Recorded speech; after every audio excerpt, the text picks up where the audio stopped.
শ্রী শ্রী মায়ের কথা আজ বিংশ পর্ব।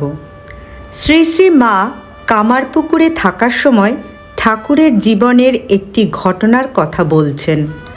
একবার কামারপুকুরে জ্যৈষ্ঠ মাসের দিন বৈকালে খুব বৃষ্টি হয়ে মাঠ সব জলে উপচে গেছে। ঠাকুর ডোমপাড়ার কাছে নিচু সদর রাস্তা দিয়ে এতখানি জল ভেঙে মাঠে শৌচে যাচ্ছেন। সেখানে অনেকে মাগুর মাছ উঠেছে দেখে লাঠি দিয়ে মারছে। একটি মাগুর মাছ ঠাকুরের পায়ে পায়ে কেবল ঘুরছে, তাই দেখে তিনি বলছেন, এটিকে মারিস নে রে, এটি আমার পায়ে পায়ে শরণাগত হয়ে কেমন ঘুরছে, কেউ যদি পারিস তো একে পুকুরে ছেড়ে দিয়ায়।